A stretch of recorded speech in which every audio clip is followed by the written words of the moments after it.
Oh, hi there. Welcome to Halfcraft. Oh. Welcome to Half Crafted. This week we're going to be talking about 5 top tips I wish I knew before getting into Warhammer 40k. So get a cup of tea, sit down and join me.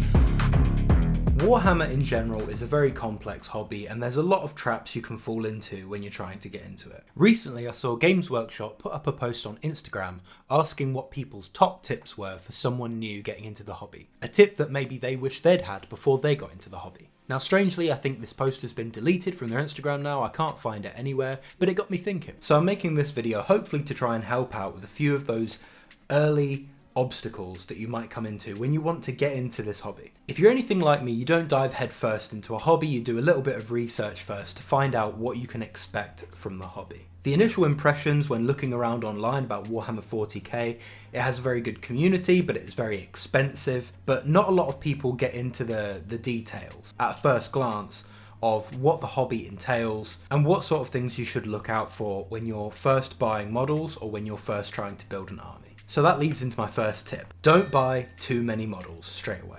It can be very tempting when getting into Warhammer and 40k especially to buy these big feature box sets like Leviathan that just came out recently with Tyranids and Ultramarines, and while they're very good value, there's a lot of models in those boxes. It's a big undertaking if you're just doing it yourself. Less so if you're splitting a box between maybe you and a friend, but if you're tackling it yourself, that is a lot of plastic, a lot of painting. It can be very easy to quite quickly build up a lot of models in what a lot of people refer to as a pile of shame. The pile of shame happens when you buy too many models and they end up building a mountain of grey that you never actually get to make. Now that's all well and good. If you've got the disposable income to spend on toys, go for it. Who's going to stop you? However, having too many models before you're actually ready to deal with them and use them can often lead to a lot of hobby burnout. This happens when you've got too many models, too many projects on the go, and you don't know where to start, where to continue with what you're doing. For this reason, it leads into my second point. I would say the best way to get into the hobby is to buy a small unit or one character or one vehicle,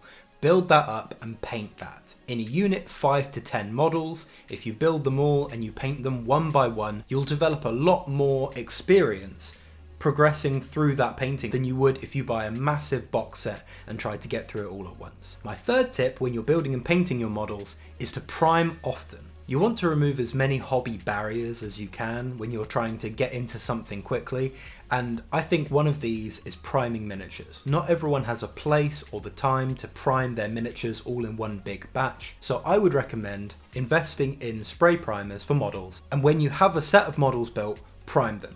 Even if it's only 5 models, 10 models, take it outside, prime them, and then they're on your desk ready to paint. There's no barrier. There's no, I'll do that tomorrow, oh I need to prime those miniatures.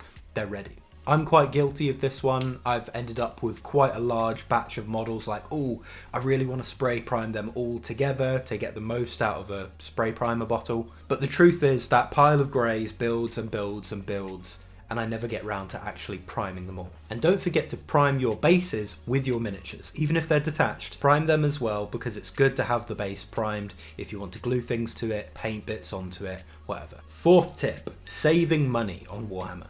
Now quite often people talk about Warhammer as a very expensive hobby. Prices of miniatures have gone up in the last few years especially, and there's a lot of overheads, there's a lot of extra things that you need, crafting materials, paints, that sort of thing, but there are ways to cut costs on Warhammer. Talked about them earlier a little bit with big box sets like Leviathan. These have a lot of miniatures in and you tend to get a discount overall. However, a lot of people take these box sets, split them into pieces, and then sell them individually second-hand on places like eBay. If you want something like Necron Warriors, the new Primaris Terminators, or Termagants for Tyranids, it's a good place to go to get those miniatures individually, a lot cheaper than you would if you bought the individual box. This can be good when you're trying to build up a list, build up an army to the strength that it needs to actually play with it, and you can cut a lot of costs this way. Another way to cut costs is not buying directly from Games Workshop. Third-party sellers like Element Games, Goblin Games, Wayland Games often sell Warhammer miniatures at usually a 10 to 15 and sometimes 20% discount. And when you're spending hundreds of pounds building up an army over time, you really save a lot of money. I'm affiliated with Element Games myself. I think they're a great company. They do a lot of great stuff for the community. And if you use my link in the description and code OLLIE517 at checkout, you'll throw a little bit my way when you buy anything on their website. And the last way to save money on Warhammer is recycling.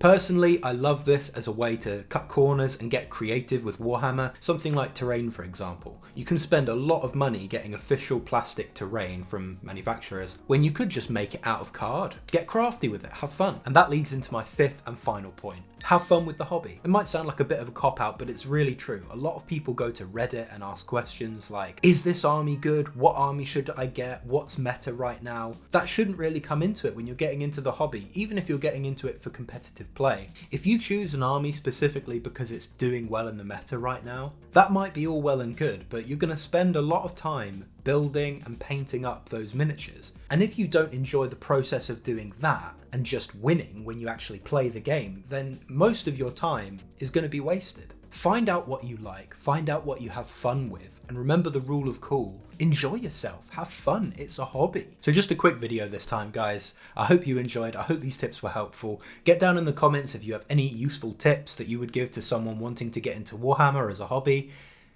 and I'll see you next time.